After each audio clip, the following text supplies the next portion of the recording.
Buenas tardes, ¿cómo están? Continuamos con la tercera, pero no por eso menos importante, parte del primer día del 10º Seminario Internacional Patrimonio Cultural Inmaterial y Desarrollo Sostenible, organizado, como ya saben, por la Subdirección Nacional de Patrimonio Cultural Inmaterial del Servicio Nacional de Patrimonio Cultural del Ministerio de las Culturas, las Artes y el Patrimonio. A continuación, daremos paso al diálogo sobre el tema central de hoy, que es patrimonio cultural inmaterial y desigualdad. Invitamos a quienes estén inscritos e inscritas a participar de este espacio, dejar sus preguntas y comentarios en el chat. Este espacio de encuentro y diálogo será moderado por Alejandra Alviar, profesional de la Subdirección Nacional del Patrimonio Cultural Inmaterial y coordinadora del Núcleo de Género del Patrimonio Cultural Inmaterial. Adelante, Alejandra.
Justo.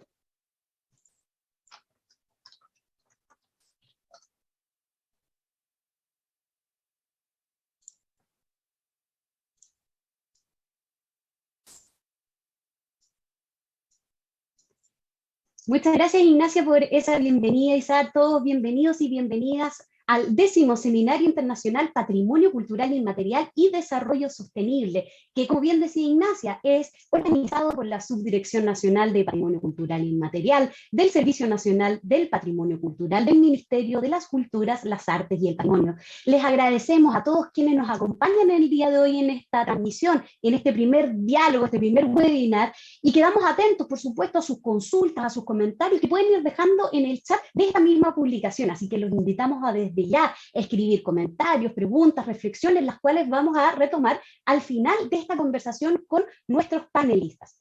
El día de hoy corresponde al diálogo de patrimonio cultural inmaterial y desigualdad, y para ello nos acompañan en primera instancia Miguel Ángel Hernández desde Perú, representante del Centro Regional para la Salvaguarda del Patrimonio Cultural de América Latina, la CRESPIAL.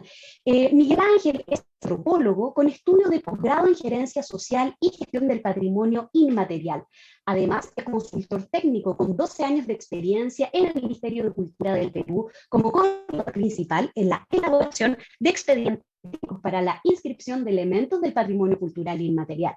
También está con nosotros el día de hoy Bárbara Velasco de Chile, presidenta para Latinoamérica de la World Craft Council, WCC.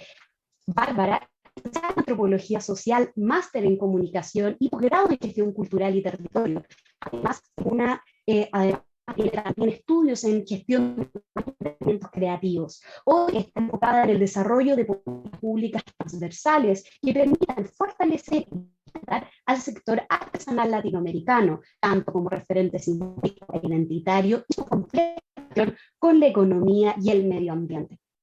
Finalmente, también nos acompaña Alberto Larraín, también nacional desde Chile, de la Fundación Perú Cultura, médico psiquiatra, magíster, actualmente además realiza un doctorado en salud pública en la Universidad de Chile. Es director además de bioética de la Facultad de la Salud de la Universidad Autónoma de Chile. En el área del patrimonio es uno de los impulsores de Fundación Procultura, de la cual es su director ejecutivo, además de ejercer como vicepresidente y representante ante el Estado de la Fundación Iglesias Patrimoniales, administradora del sitio Patrimonio de la Humanidad de Chiloé. Y también nos acompaña ahí en la transmisión que van a estar mirando a un costado Carolina Herrera, quien nos va a acompañar con la traducción de lenguaje que señala en esta transmisión. Así que bienvenidos Miguel Ángel, Bárbara, Alberto, y los invito, quizás podemos comenzar por Alberto, que si es que quieren simplemente hacer una pequeña introducción de los temas que ustedes han trabajado, una pequeña presentación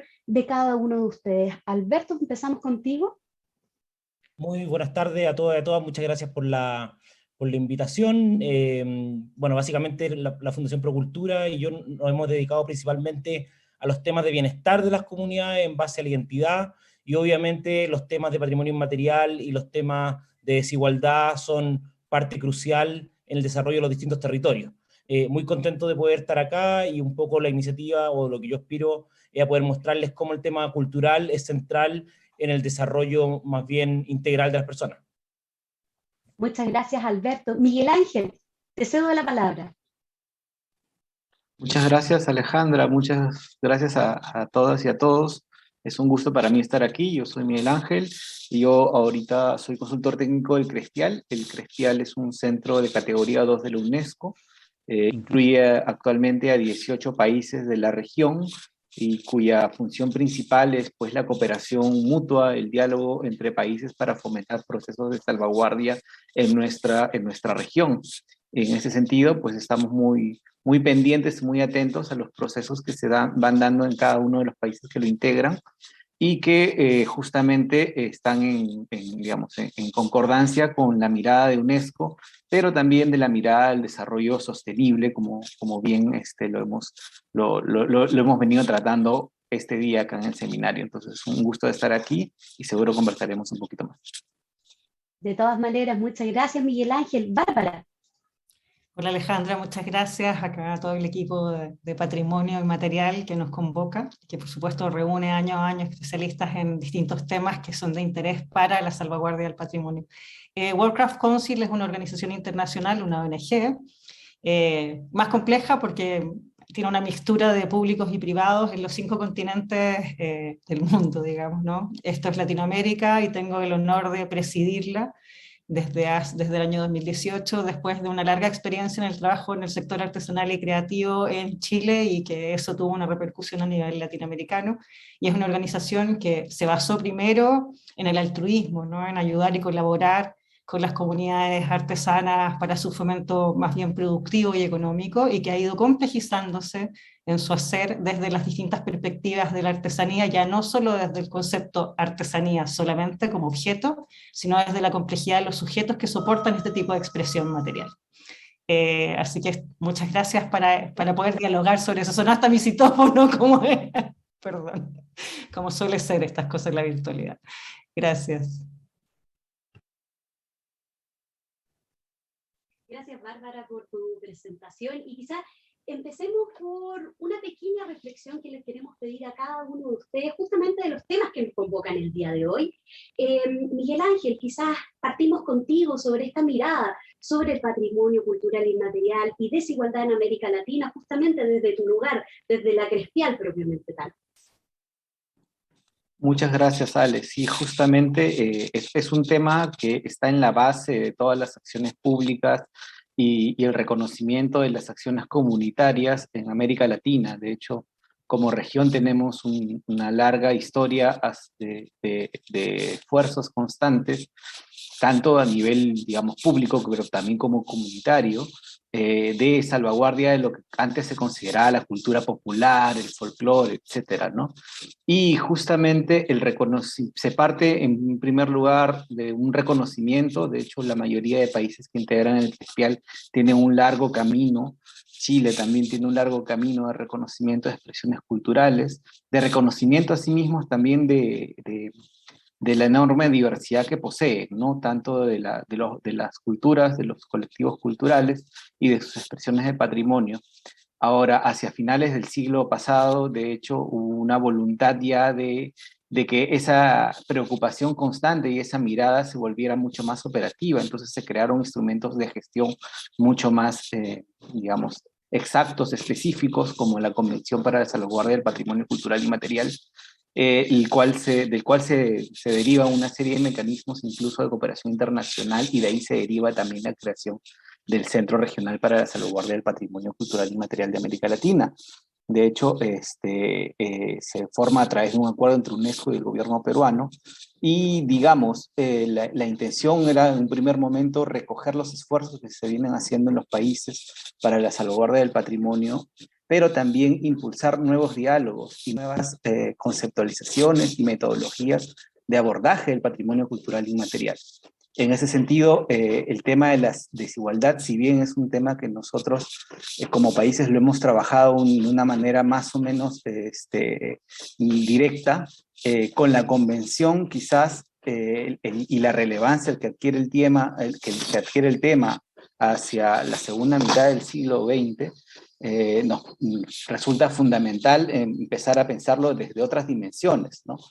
En ese sentido, sí, yo quiero resaltar un poco el tema del cambio de paradigma, ¿no? El cambio de paradigma de las expresiones culturales como bienes, o sea, es decir, como objetos, para pasarlo a mirar como procesos sociales, y procesos sociales enmarcados dentro de espacios, pues, y contextos muy diferentes, y con grupos culturales que muchas veces estaban históricamente marginados dentro de las sociedades en las cuales están insertos. Entonces, se empieza a complejizar, de hecho, ¿no? Se empieza a pensar en el patrimonio inmaterial no solamente como una manifestación estética, antropológica quizás, ¿no? Más bien como un derecho a hacer y a gestar. Entonces, en ese sentido, el vínculo es muy directo, ¿no? Y yo quisiera resaltar dos partes principalmente de ese vínculo. Uno es el reconocimiento de la enorme diversidad y el aporte que tienen las expresiones de patrimonio cultural inmaterial para una serie digamos, de luchas contra la desigualdad, ¿no? De hecho, temas de sostenibilidad ambiental, como ya hemos visto durante el día de hoy, pero también temas de seguridad alimentaria, temas de protección de aguas, temas de equidad de género, de temas de reducción de pobreza y acceso también a los nuevos derechos, a los derechos modernos. En ese sentido, pues, hay un reconocimiento de que muchos elementos o expresiones culturales fomentan ello, y eso es necesario, ¿no? Eso es un primer nivel. Y el segundo nivel que sí me gustaría resaltar es la necesidad de realizar esfuerzos concertados, es decir, esfuerzos comunes y entre las instituciones públicas, privadas, comunidades, etcétera, todos los actores que están alrededor del patrimonio, porque el patrimonio digamos, forma parte de una cultura global, forma parte de una serie de sucesos históricos, y no se le puede, digamos, desvincular de ello, ¿no? Entonces, la gestión del patrimonio cultural, la salvaguardia del patrimonio cultural tiene que ver también con otros procesos de reducción de vulnerabilidades, de reducción de conflictos, de generación de cultura de paz y ciudadanía, ¿no? Entonces, está muy vinculado, está presente, y yo creo que ya con los trabajos más específicos que podemos comentar más adelante, y seguramente veremos, también podemos hacer más notoria esta relación, ¿no?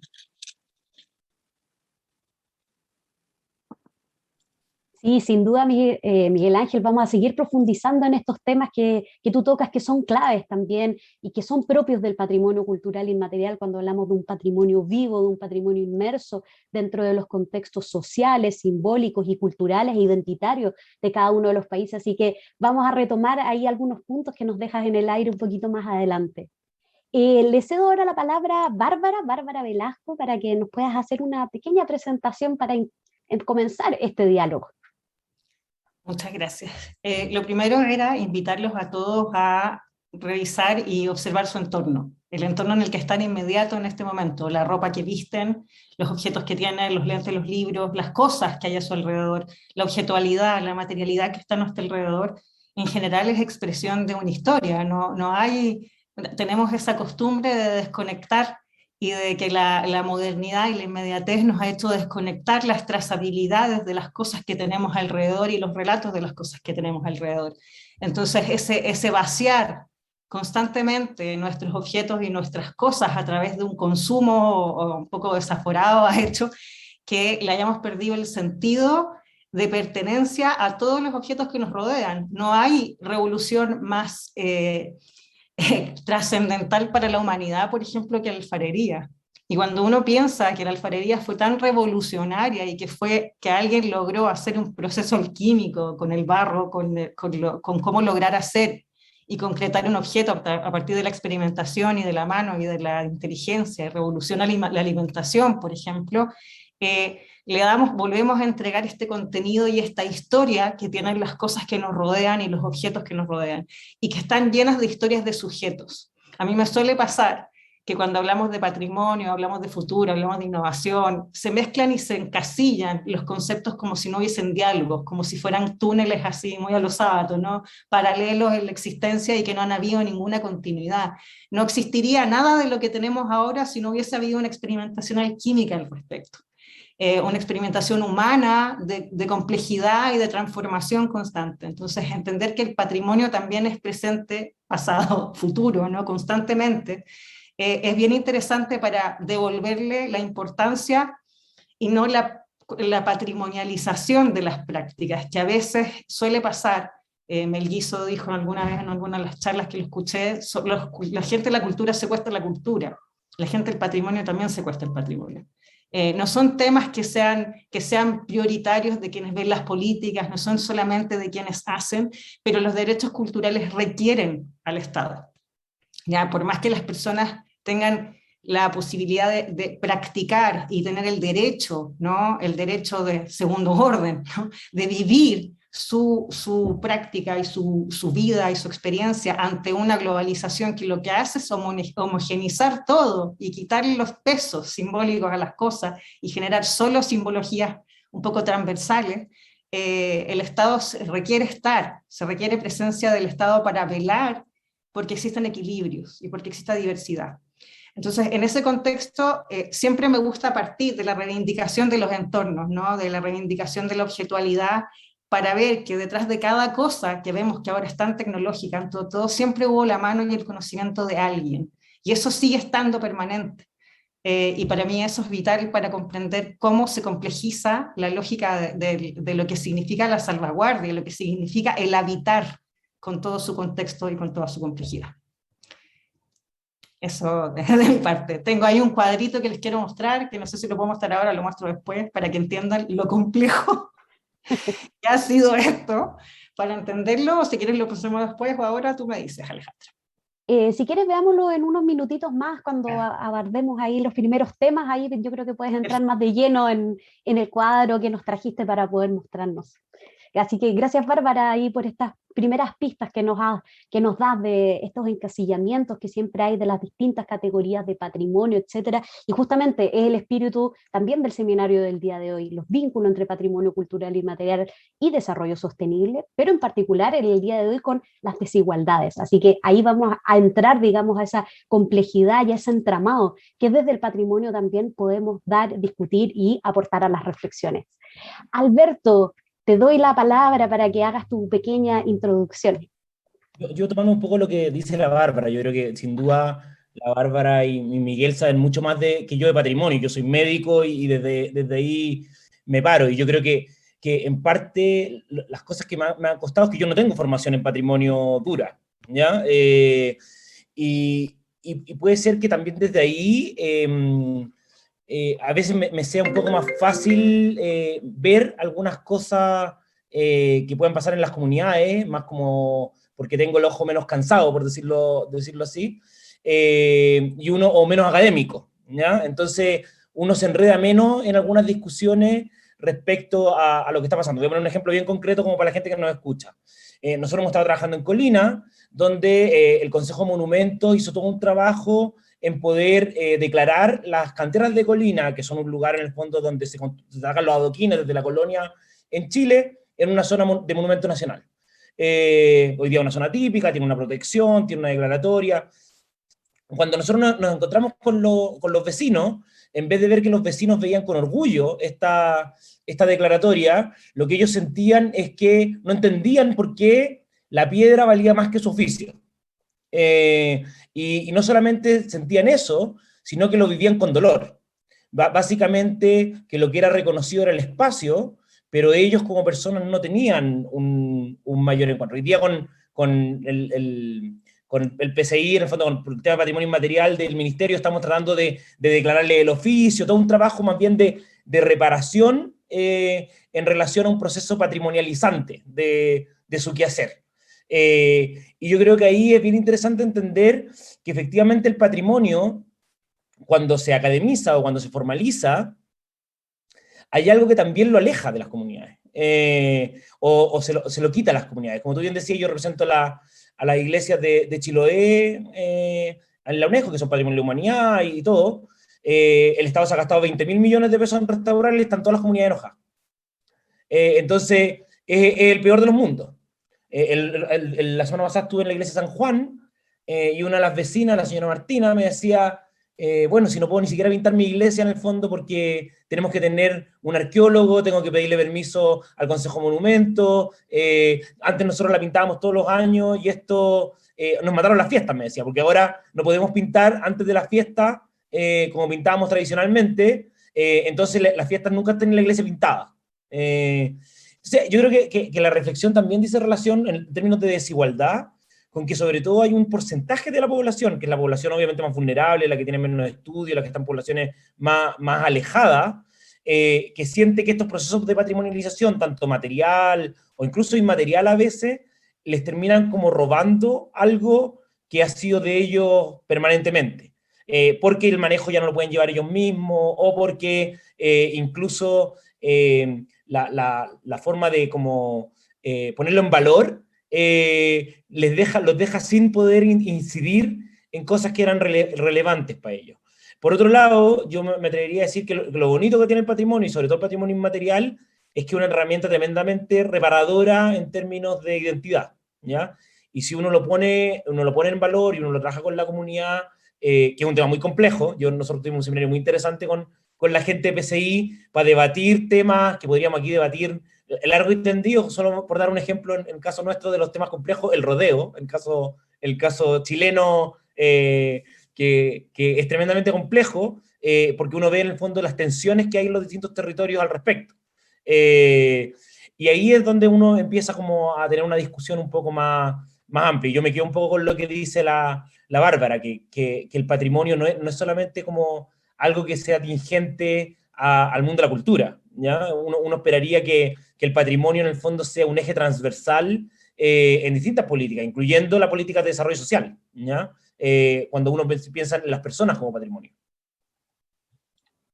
Sí, totalmente, Alberto, y es ahí también donde queremos profundizar, en este cruce que se puede hacer para que el patrimonio cultural inmaterial, digamos que es la materia en la cual nos convoca el día de hoy, sea de forma transversal, que deje de estar en un estanco y se pueda comprender en su vínculo con las comunidades, pero siempre en proceso de co-construcción, de reparación también, como tú dices. Así que yo creo que ahí también el espíritu de este diálogo y de que podamos ir reflexionando justamente en esa línea de cómo hacemos los cruces, cómo comprendemos desde el patrimonio cultural inmaterial, por ejemplo, las propias desigualdades. Y es desde ahí que quiero partir con una pregunta para los tres, digamos, que tiene que ver con que, bueno, nosotros sabemos que el patrimonio inmaterial o PCI, quizás para quienes nos estén acompañando, que a veces nosotros siempre decimos la sigla, pero es patrimonio cultural inmaterial y como es un poco largo, decimos PCI, ya, pero para quienes nos estén escuchando y no lo sabían, nos referimos a ese concepto.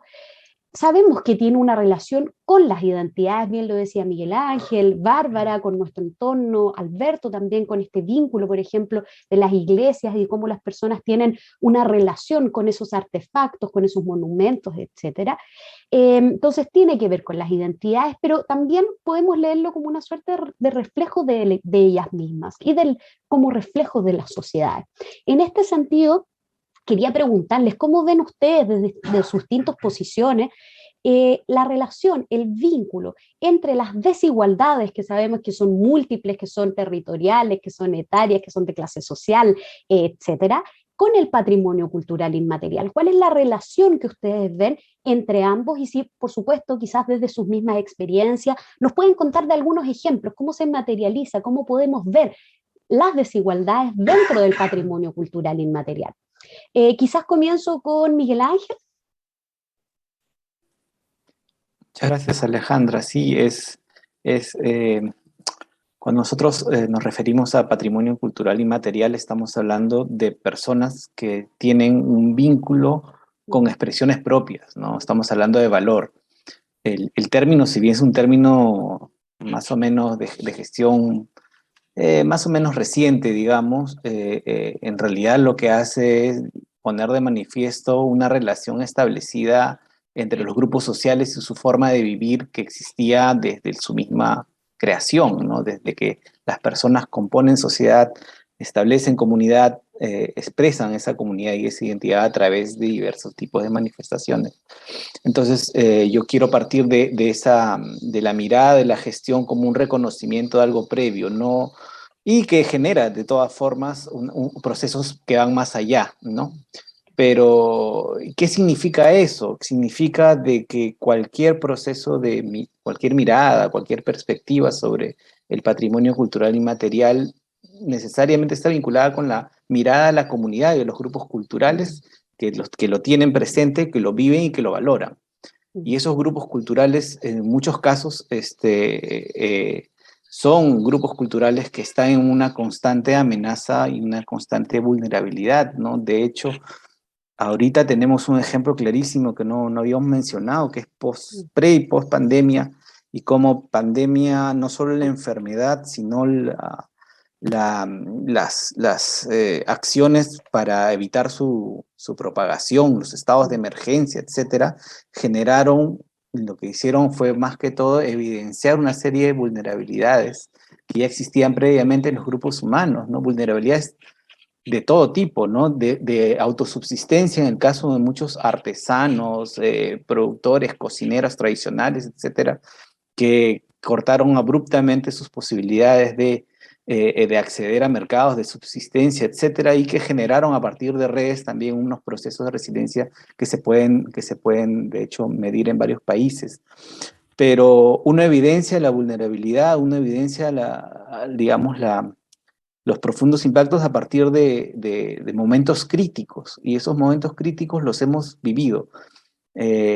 Todos en general, en el caso de Chile en particular, procesos políticos y sociales, etcétera, en el caso de Perú también, en el caso de América Latina en general, que lo que evidencian es pues, que ciertos grupos culturales no son mucho más vulnerables a esos cambios que otros. Y esa es la base de la desigualdad social, ¿no? Y dentro de ese marco podemos ver también de que dentro de esos grupos sociales también existen rangos etarios, mujeres, indígenas, que esa vulnerabilidad está mucho más manifiesta. Entonces, ¿qué otras vulnerabilidades se nos evidenciaron aquí? Yo podría citar algunas, ¿no? Aparte de la vulnerabilidad de subsistencia, de seguridad alimentaria también, podríamos hablar de una desigualdad del acceso a la tecnología, del acceso a los procesos que podrían tener otros colectivos para poder comunicarse, crear sociedad y transmitir valores y transmitir enseñanzas y aprendizajes. En el caso peruano, cuando yo estuve en el Ministerio de Cultura, me pareció importante ver la gran distancia digital que había, y cuando se plantearon propuestas, digamos, de sostenimiento y de respuesta frente a la emergencia, el acceso era a través de medios que no son tradicionales. Entonces, ahí hay temas que hay que discutir y que hay que tratar de ver de una forma más amplia, ¿no? Sobre todo ahora que estamos en procesos de recuperación de todos esos conocimientos y saberes que dejaron transmitirse y que en algunos casos lamentablemente han sufrido pérdidas irreparables, ¿no? Yo creo que por ahí puedo empezar yo, y estoy seguro que tanto Alberto como Bárbara tienen ejemplos mucho más concisos, pero yo desde mi mirada más general regional, desde Crestial, puedo hablar de eso, ¿no? Gracias, Miguel Ángel. Alberto, ¿cómo lo ves tú, digamos, este vínculo entonces entre desigualdades Y vaya que sabemos en Chile y en América Latina de las desigualdades y su Es que vínculo con el patrimonio cultural inmaterial. yo creo que las desigualdades se ven en todo y tiene que ver incluso con la relevancia que le ponen las mismas políticas de Estado. Si yo comparo en el caso chileno, por ejemplo, la cantidad de personal, en términos duros, que trabaja en patrimonio inmaterial versus la cantidad de personas que trabajan en patrimonio material, hay una desigualdad gigantesca, y eso te habla necesariamente de la relevancia que está dando. Y como decía Miguel Ángel, yo creo que otra cosa que es muy clara es cómo en el fondo se va viendo que lo que se va preservando en los distintos países claramente está arraigado a grupos que han tenido mayores condiciones de privilegio o eventualmente tienen condiciones donde su posibilidad de injerencia en la cultura es mucho más grande. De hecho, si uno ve en el caso chileno, mayoritariamente están vinculados, por ejemplo, a temas de religiosidad católica. Hay un porcentaje importante de festividades, de práctica, versus, por ejemplo, lo que podrían ser ciertas prácticas de los mismos pueblos originarios o culturas más bien laicas. Cuando uno empieza a ver ciertas dimensiones más bien costumbristas, en términos de alimentación, también hay una clara diferencia respecto a la forma en que hemos ido como preservándola. Y tiene que ver con que de alguna forma, así como en el caso del patrimonio material, es tan evidente que uno siempre preserva los grandes palacios y poco las poblaciones o las casas sociales. Pedro Lemebel tenía esta frase muy bonita en el fondo que decía que él hubiera declarado patrimonial la legua, en el fondo con una población muy pobre en Chile, porque en el fondo solamente se protegían los castillos y las grandes casonas de las grandes alameas. Yo creo que hay algo también respecto a este como menosprecio en la cultura popular, que uno habla, por ejemplo, de, no sé, cuando en Chile se hace la fiesta huachaca todos los años, o se hacen ciertas juntas como la fiesta del roto chileno, todas estas acciones, hay una parte que sigue creyendo que eso no es una cultura tan pura, por decirlo de alguna forma. Y eso se ve muy, muy claro y se ve también cómo se va perdiendo. Nosotros, por ejemplo, por poner un ejemplo, en el caso de Lota, que es una comuna que la fundación tiene harta injerencia, nosotros administramos la mina, el parque, en el caso de Chile, Lota está en un proceso de ser declarado Patrimonio de la Humanidad, se ingresó a la lista tentativa. Justo hoy día nos dieron la plata para hacer el expediente en el gobierno regional, vale la gracia al gobernador Rodrigo Díaz. Uno se da cuenta que lo único que se ha preservado en términos de patrimonio, mayoritariamente, han sido los edificios. Y los relatos se han perdido las leyendas, las cosas que tenemos son cosas que se hicieron en antaño, cuando lo hizo Orestes Plat hace 50 años, 60 años, y tú no encuentras, por ejemplo, en ningún restaurante lotino donde comerte una carbonada. Pese a que la carbonada es de origen lotino, que es una comida típica chilena, se va perdiendo y se va perdiendo, no necesariamente porque la gente no lo valore, sino porque hay como una mirada de tratar de imponer otro tipo de cosas, de poder vislumbrar. Y ahí yo creo que hay algo bien claro también en cómo el patrimonio inmaterial, en relación a la desigualdad, también tiene un tema de violencia bien claro, respecto a cuando en el fondo nosotros menospreciamos varios temas culturales. Y para la gente que le interese, hay un libro en el fondo que se llama Suicidios Contemporáneos de la Flaxo, donde hay un capítulo, hay un estudio muy interesante de un suicidio, los suicidios de Alto Biobío del pueblo mapuche, donde claramente justo hicieron entrevistas a cabros que se suicidaron después, y ellos lo que muestran es en el fondo cómo viven la violencia del menosprecio de su patrimonio inmaterial. Y cómo finalmente lo que viven ellos a día es que el Estado de Chile les propone más bien ser un gringo, o tratar más bien de ser norteamericano, como bien decía la Bárbara, con temas de consumo mucho más importantes que poder preservar su propia cosmovisión. Y ahí uno empieza a notar cómo esta desigualdad empieza a ser mucho más compleja, y por eso es que al menos yo soy tan ferviente defensor de que el patrimonio y la cultura tienen mucho que decir en la crisis de salud mental de las poblaciones. Que es imposible salir de la crisis de salud mental si es que el tema identitario y el tema patrimonial no entran en el centro. Y ahí yo creo que es una mirada completamente distinta. Voy a dar un último ejemplo para dar la palabra a la Bárbara. Yo estoy ayudando a diseñar el plan de salud mental de Rapa Nui, y uno de los Moai de Rapa Nui está en Inglaterra. Entonces, parte de lo que más me ha parecido en el diagnóstico es que es imposible mejorar el tema de salud mental de Rapa Nui si el Moai no vuelve.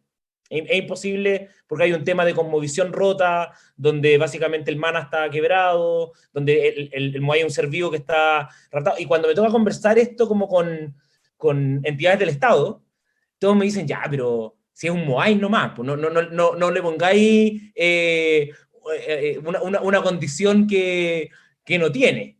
Y tú le decís, mira, no, es que no era un Moai nomás. Es mucho más que el Moai, porque en este caso, claro, es una pieza de patrimonio material, como uno podría decirlo, pero hay todo un tema inmaterial, es un ser vivo que para la cultura Rapa Nui refleja un acto de violencia permanente, ¿ya? Entonces no hay forma de que yo pueda mejorar el tema de salud mental, ni nadie pueda mejorar el tema de salud mental, si es que el tema identitario no se repara. Y ahí yo creo que la mirada del patrimonio inmaterial es mucho más rica, o complementaria al menos, que con las otras miradas. De hecho, a mí esto como de separar el patrimonio material e inmaterial, todavía, bueno, ahí un poco la Bárbara podrá mostrar el dibujo que nos estaba mostrando un poco antes de entrar, que muestra lo complejo que es, y que uno esperaría que estos vasos se vayan comunicando más bien que separados. Gracias, Alberto. Sí, totalmente. Yo creo que tú tocas ahí un tema central que tiene que ver también con la violencia de los procesos y desde dónde se instalan también, bajo qué paradigmas, bajo qué conceptos, qué entendemos por patrimonio cultural inmaterial y cómo estos pueden chocar o no, o hacer sentido o no en las propias comunidades, como tú bien dices, en el caso, por ejemplo, del Moai, en Rapa Nui, etcétera. O sea, ahí también hay algo que reflexionar y que se instala a veces ciertos conceptos y ciertos procesos en un proceso violento. Entonces yo creo que tú tocas algo que también es bien importante, ojalá después también lo podamos ir profundizando. Y quiero darle la palabra a Bárbara, porque yo creo que sin duda también desde su experiencia y de las artesanías hay un vínculo muy estrecho con distintos tipos de desigualdades, así que ahí, Bárbara, ¿cómo ves tú este vínculo entonces desde tu experiencia entre el patrimonio cultural inmaterial y las desigualdades múltiples, digamos, que existen en las sociedades? Sí, estaba como tratando de procesar toda la información que habían dicho, porque claro, hay hartos cruces que son muy interesantes, y primero que hay que entender es que las miradas desde donde se aborda la política pública siempre obedecen a una mirada histórica y un momento específico. Entonces, incluso cuando uno habla de políticas del patrimonio o habla de políticas culturales, está hablando de visiones que se establecen en ese momento con respecto a lo que es el otro y al reconocimiento que se hace de ese otro.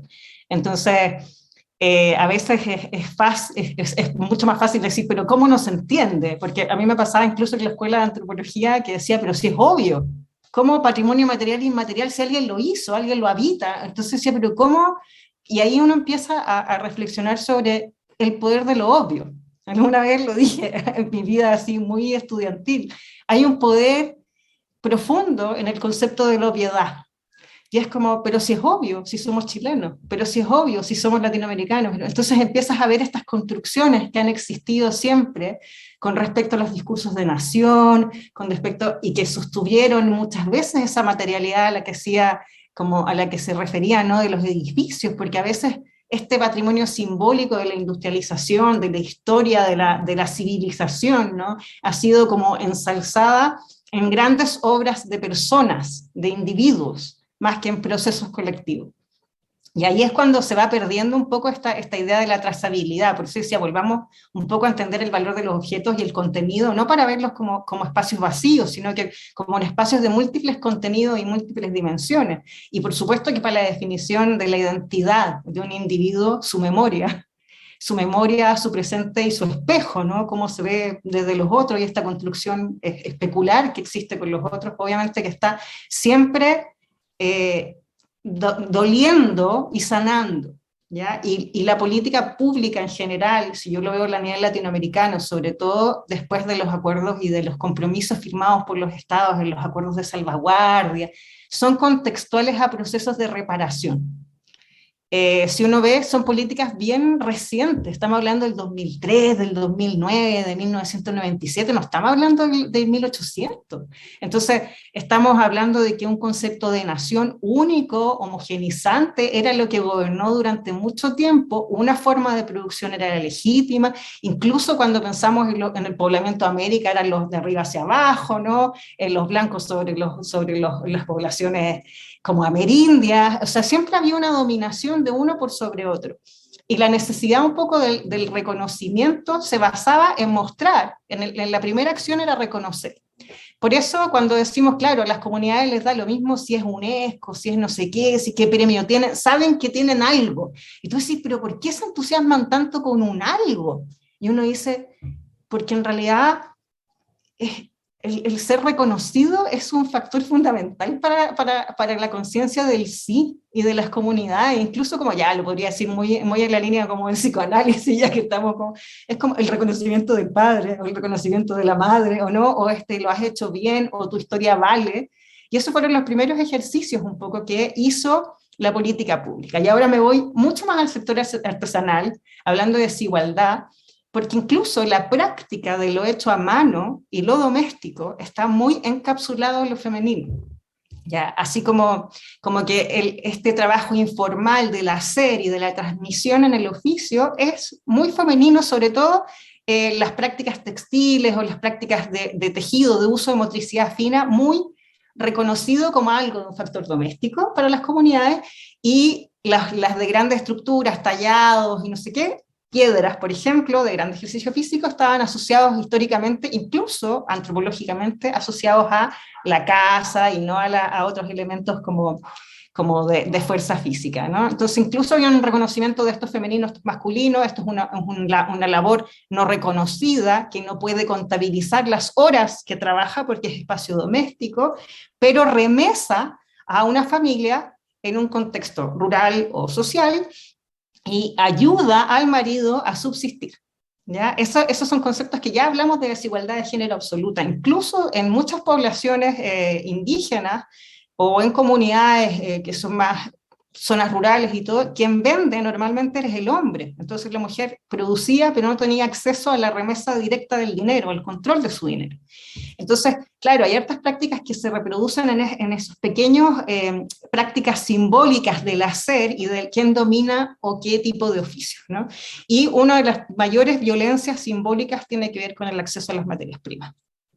Yo creo que desvincular el hacer de su entorno, de su trazabilidad, de su medio ambiente, y que las personas, por ejemplo, en el caso de la cestería, con la privatización de los bosques y de las zonas de humedales, todas las fibras vegetales quedaron en privado, entonces se lo rompieron las rutas de la gente para hacer sus cosas, para sus animales, para tener lana. Es decir, no se puede pensar en una política, por ejemplo, pública de consumo artesanal y vamos, compremos artesanía, apoyemos la artesanía, si a la vez no tienes bosque, está seco, no hay cómo recolectar materia prima, y eso no se explica, ¿no? Entonces también es muy violento, es como, porque eres patrimonio, porque eres parte de, pero me da lo mismo si se seca tu bosque, me da lo mismo que tengas acceso a materias primas, y me da lo mismo cómo lo vendas. Y solo para cerrar esa misma idea de la desigualdad, qué potente fue la pandemia para enrostrarnos todas esas desigualdades. Porque creo que si hay algo que mostró la pandemia, el contexto crisis, fue darnos vuelta que todo lo que habíamos hecho quizás era accesorio. Y que cuando hay que pensar en sobrevivencia, salud, en alimentación y en cuidado, estábamos muy al debe, ¿ya? Y se produjo algo que es muy interesante, que es la inversión de las ventajas, efectivamente, de conectividad de la ciudad, pero de la precarización del oficio urbano de una manera dramática. El campo tenía que comer, la ciudad no. Y eso fue es muy revolucionario también, ¿no? De hecho, la pobreza urbana, en el caso de las artesanías urbanas de las poblaciones migrantes, fue muchísimo más dolorosa que la del campo en Latinoamérica. Eso. Gracias, Bárbara. Alberto, ¿querías comentar algo? Sí, es que imposible no acordarme uno de los casos que tenemos hoy día en la fundación, con lo que está diciendo la Bárbara, a raíz también del Servicio de Patrimonio Inmaterial. Hace un par de años, un par de meses, un año y medio más o menos, me contactó por Twitter la Ruth Simeón, que es la encargada de Patrimonio Inmaterial de Magallanes, porque un grupo de cestera, Yagana, les quedaba el último paño de terreno con la fibra vegetal con la que hacen el cesto, ¿ya? Y el gobierno les estaba a punto de quitar el último paño que les quedaba porque no habían podido hacer inversión en este paño. Entonces le exigían no solamente que preserven el patrimonio, sino que además tienen que ser capaces de generar la inversión, levantar los recursos, construir un espacio. Bueno, y ahí nos asociamos un poco con esta cooperativa de mujeres que se llama Lonza Pacuta, y nosotros nos pusimos a disposición un poco de ayudarlas a postular un fondo, ¿cachai? Como para poder en el fondo preservar este espacio. Y ahí uno se da cuenta tan claro como dice la Bárbara, que claro, está como todo este tema de que todos amamos el Sexto Yagán, ¿me entiendes? Es el único patrimonio inmaterial de la región de Magallanes, te dicen todo, el único patrimonio inmaterial de la región de Magallanes. Sí, pero queda un terreno en toda la región con la hebra. Y no solo con eso, sino que además hay que concursar los recursos para que las mujeres no pierdan el fondo. Entonces, no pierdan este terreno que debiera estar protegido per se y que nosotros debiéramos valorarlo. Yo creo que es muy claro cómo esta desigualdad también atenta contra la perpetuación de esta práctica, ¿entiendes? Porque al final tú vas viendo cómo efectivamente todo se lo ha ido comiendo la oveja en Magallanes. Nadie puede estar obviamente nadie puede estar en contra de la oveja en Magallanes porque es la fuerza prima principal. Todo el mundo habla muy bien del tema Yagán, pero en la práctica, no hay iniciativas para ponerlo en valor. O no hay iniciativas incluso para, como decía la Bárbara, reconocer que lo que tiene el otro es algo valioso que tiene que ser perpetuado para todos. Y ahí yo creo que me hace mucho sentido esto de cómo el tema de las artesanías siguen siendo vistas como un arte menor, por ejemplo. Parafraseando a Galeano, el arte es el que hacen los que tienen más recursos y artesanía el que hacen los nadie, ¿entiendes? Cuando efectivamente hay algo ahí profundamente bello y profundamente artístico que se realiza. Gracias, Alberto. Miguel Ángel, querías comentar algo también. Sí, gracias. Justamente Bárbara ha tocado, digamos, un camino interesante de hablar de dos temas muy, muy potentes. Una es la artesanía y el otro es el trabajo de las mujeres, ¿no? Y de hecho ese es uno de los puntos centrales en cuanto a desigualdad, sobre todo en nuestras regiones, en países que tenemos pues una larga tradición básicamente de marginación no solamente de la actividad femenina, sino también de sus espacios de participación ciudadana, ¿no? Entonces, yo sí quería resaltar algunos temas sobre, digamos, en este contexto histórico, en este momento particular, donde existen una serie de mecanismos internacionales que están buscando la equidad, que están buscando, digamos, complejizar y problematizar estas relaciones, ya también en muchos países se están logrando tener accesos, brindar, digamos, a través de iniciativas tanto locales como internacionales, apoyadas a nivel internacional, para el acceso y para, digamos, el sostenimiento de iniciativas vinculadas a artesanía de mujeres, ¿no? En el caso peruano no me gustaría hablar mucho acerca por la voz es de ellas, pero en términos globales hay espacios de representación que les han dado los procesos de patrimonialización a asociaciones artesanas que incluso lo que lograron pues una especie de posicionamiento frente a sus pares masculinos. Generalmente eran los que lideraban las organizaciones políticas indígenas, por ejemplo, en Perú, ¿no? Entonces, estos procesos, esos procesos internacionales también, pero también el reconocimiento ahora cada vez mayor del enorme potencial que tiene la artesanía, los trabajos artesanales han permitido también un equilibrio. Entonces, yo quería mencionar eso porque el patrimonio cultural inmaterial no es, como ya lo sabemos, algo que es estático, responde también a contextos sociales, ¿no? Y también sirve como un vehículo, como un significado dentro de esos procesos sociales. La artesanía tradicionalmente, como bien lo mencionaba Bárbara, está relacionada a una distinción social del trabajo, de género, de hecho, pero ahora esos mismos espacios se están cuestionando y, digamos, encontrando nuevos espacios de representación. Y eso es muy interesante, de hecho, lo de conocer. En algunos casos que yo he podido conocer a través de mi experiencia en Perú y en América Latina, me parece importante mencionar que justamente ha reducido, por ejemplo, ha permitido acceso a mercados, o sea, a una independencia económica que antes no ocurría, frente a la misma digamos, a la misma configuración de la sociedad tradicional, que se había buscado durante muchísimo tiempo, pero que con estos procesos de patrimonialización, de complejizar un poco la mirada sobre el patrimonio, ha permitido abrir esas puertas, ¿no? Espacios de representación, la lucha por los insumos, por el manejo de los insumos, por las formas tradicionales de enseñanza y de aprendizaje, e incluso en otros países, no sé si es que tengamos ejemplos, pero también de búsqueda de protección de derechos como la propiedad intelectual y los diseños tradicionales, que también es otro mundo, ¿no? Entonces, yo creo que en términos globales uno puede tomar en consideración estos procesos internacionales, mecanismos internacionales, y ver que su aplicación depende mucho del contexto de cada comunidad, pero como bien lo dice Alberto, cada comunidad toma de esos mecanismos lo que le parece mucho más relevante, importante, y que finalmente logra trascender para su propio desarrollo local, ¿no? Entonces, por ahí quería yo comentar acerca de lo que habían mencionado. Sí, les agradezco a los tres porque justamente tocaron un tema que era el que queríamos profundizar ahora, y yo creo que quizás de manera no accidental, digamos, surgió el vínculo entre género y patrimonio cultural inmaterial, y estas desigualdades que podemos evidenciar en materia de género dentro del patrimonio inmaterial.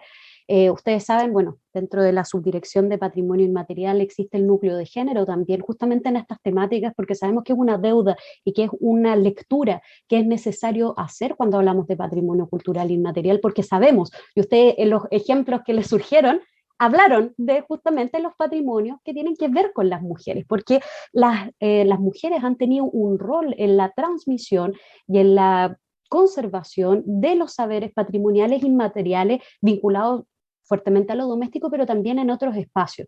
Entonces quería adentrarme y que pudiésemos conversar un poquito más sobre las desigualdades asociadas a género en patrimonio cultural inmaterial. Quizás podríamos ver algunos ejemplos. Ahí Bárbara yo creo que debe tener muchos desde el ámbito de la artesanía, que es seguramente uno de los ámbitos, ella ya bien lo mencionó, a veces que tenía que ver con esta subordinación de las mujeres en ciertos espacios para transferir el poder económico, digamos, o del control de la venta, digamos, de los saberes y de los conocimientos que se transforman en objetos por parte de los hombres. Pero también tenemos otros ejemplos en Chile, por ejemplo, la alfarería de Quinchamalí, uno podría pensar, y esas mujeres que han ocupado ese espacio como de reivindicación y también de empoderamiento femenino, de subsistencia de sus propias familias. Entonces tenemos ahí diversos ejemplos y me gustaría que pudiésemos profundizar justamente en este punto: género, mujeres y patrimonio cultural inmaterial. Bárbara, te dejo como primera para poder contestar esta compleja pregunta. Me diste justo un ejemplo que quería dar. Sí. Efectivamente, si yo veo como estadísticas de la poca caracterización profunda que existe en los sectores artesanales, porque es muy difícil a nivel latinoamericano, pero en general las cifras, sobre todo en artesanía rural, son sobre el 70% mujeres. ¿Ya? O sea, a ese nivel, incluso en el mundo textil, 80% en Chile de mujeres que practican artesanía textil a nivel como rural, ¿no? Entonces, lo primero que hay que pensar es por qué son tanto las mujeres las que siguen conservando ciertos oficios tradicionales y que han podido sobrevivir en ese lugar, y es principalmente por la alternancia que han podido tener con lo doméstico, con el cuidado de los hijos. Y ellas lo recalcan. Muchas veces este oficio se puede hacer entre medio que se cocina, entre que se cuida, no sé qué, entre que se está en el campo. Entonces efectivamente se puede alternar el tiempo y hay un control del tiempo un poco más diferente al concepto de emplearse, ¿no? Al ser empleado uno tiene un tiempo disponible efectivamente para eso y no puede compartir ciertos roles con eso. El espacio, por ejemplo, doméstico, donde hay taller, esta separación del trabajo con la casa, más del 60% de los artesanos en general dice que cualquier parte de su casa puede ser su taller, ya como que van moviéndose, ¿no? Sobre todo si son textiles o cosas en pequeño formato que no requieran de un espacio formal, más del concepto como de obrero artesano, ¿no? Que está mucho más por grupos familiares, que eso es bastante más masculino. Con el tema de Quinchamalí es bien particular, porque efectivamente las mujeres de Quinchamalí, que son alrededor de 50 ahora, que siguen bastante activas, que están en una edad ya más madura, en realidad, en la renovación generacional, así que sea bien difícil el sector artesanal en general, han tenido beneficios. Yo me voy a acordar de una que quiero mucho, que es maestra, que me dijo: yo me compré mi primer par de zapatos con una artesanía a los 9 años. Es decir, tuve mi primer par de zapatos porque antes andaba a pie descalzo. Y fui la primera en el pueblo que tuvo una televisión. Pero también hablábamos de lo que significaba la relación con los hombres, después de haber sido exitosa en términos comerciales y de que había sido la que había brindado estos beneficios dentro de su pueblo. Y eso tiene un costo. Tiene un costo afectivo, tiene un costo relacional. Normalmente las artesanas que yo he visto ser parte de ser dirigentes, le pasa lo mismo que le pasa a todas las mujeres que tienen voz, ¿no? Que es difícil que tengan que las acompañe en ese proceso de voz. Y normalmente sus compañías son agrupaciones de mujeres empoderadas que también buscan esta red. Entonces es bien interesante un ejemplo de Teje Mujeres en Ecuador, que las conocí, están en Gualaceo, que es una organización de textileras de zona rural, que tienen una líder que es increíble, que es joven incluso, pero que contrataron a un hombre para que les haga la administración. Pero es bien interesante porque él está al servicio de esta señora, un poco para ordenarle la finanza y todo, y es hijo de una de ellas, o sea, también es como que empezaron a educar a sus hijos para poder generar un espacio que les pudiera ser útil, pero igual que ellas dejan ese espacio de lo económico un poco a ese hombre. Y en el caso donde se empieza a poner mucho más híbrido el rol, es en la ciudad. ¿Ya? En la ciudad sí que el rol de los oficios ya empieza a tomar otros temas, y no quisiera no hacer la diferencia entre artesanía y manualidad, aunque me maten, pero efectivamente hay que hacer esta diferencia. Se suele asociar a la artesanía solamente como la expresión del hacer manual en un espacio y experimentar manualmente.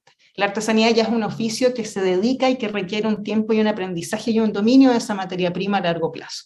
Y ahí es bien interesante profundizar en los orígenes de las tradiciones y qué hace que un oficio se perpetúe a través de un conocimiento. Y ahí volvemos entonces al tema de género, que ha sido fundamental, este silencio, este trabajar en silencio que han tenido las mujeres como hormiguitas para perpetuar y ser las principales transmisoras de un conocimiento que no es solamente una técnica, que tiene que ver en cómo se recolecta la materia prima, cómo se cuida, cómo se conoce el bosque, cómo además se prepara para entender el otro, lo que requiere el otro. Es muy interesante cómo están conectadas con lo que se usa, con lo que el cliente quiere también, con ciertos conceptos comerciales que no podemos desconocer en las prácticas de patrimonio inmaterial. Eso, alejarlo de lo comercial y de lo económico, sería también una forma de violencia, creo yo. Gracias, Bárbara. No sé, Alberto, Miguel Ángel, ¿quién quisiera poder también dar una reflexión desde sus lugares? No tengo nada más que nada más que agregar, ¿me entendí? Como cualquier cosa sería complejo, pero yo, mira, yo me voy a remitir a lo mío. Cuando yo estudié psiquiatría, a mí me decían que las mujeres tenían más enfermedades mentales porque consultaban más, ¿ya? Estoy hablando cuando estudié medicina, psiquiatría hace un par de años, ¿ya? Y uno como que le terminaba dando vuelta, y que no se lo cuestionaba tanto. Y cuando tú empezás hoy día a darte cuenta del nivel de violencia estructural que tiene el género femenino en todas sus dimensiones, desde económico, cultural, por ejemplo, el caso de la pandemia, los últimos estudios muestran que cuando tú le preguntáis a un hombre qué tan estresante es la pandemia, para ellos ha sido un 30% más o menos de la población. En las mujeres llega un 80%. Entonces tú dices, esa diferencia de 50%, ¿es porque las mujeres son más frágiles? No, es porque las mujeres trabajan más, ¿me entendí? Porque ellas están a cargo de más cosas en paralelo, en términos de roles. Sumado con un hecho de invisibilización bien profundo todavía. O sea, nosotros perfectamente en este seminario podríamos haber tenido como expositora a una alfarera, ¿me entendí? Hablando de patrimonio inmaterial, o una artesana. pero en la práctica también nosotros tres somos un representante de un establishment, de un espacio de poder donde tenemos académica, tenemos roles, tenemos distintas acciones, y eso también va invisibilizando estructuralmente lo que ellas tienen que decir, lo que ellas tienen que hacer. Yo creo que el país, en el caso nuestro y en el caso de Latinoamérica, efectivamente ha habido un despertar de tratar un poco de mejorar un poco las cosas, pero faltan muchos, muchos años para que efectivamente sigamos viendo cosas como, no sé, pues que en los seminarios no hay puros hombres, o eventualmente empiezan, no sé, por el caso nuestro de Chile, las plazas tengan monumentos a las mujeres también, y no sean puros hombres y puros militares en el fondo los que están en cada rincón del país.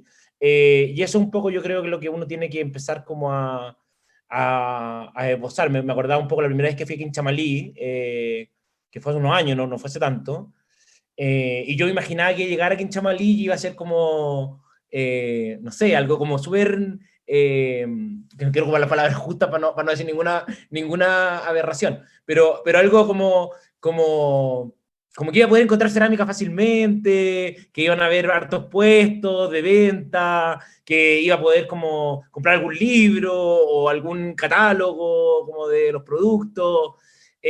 No, pues, y no era así, ¿me entendí? Era mucho más frágil, por decirlo de alguna forma. Y la pregunta es, ¿cuánta de esa fragilidad está dado porque es un rol femenino? ¿Me entendí?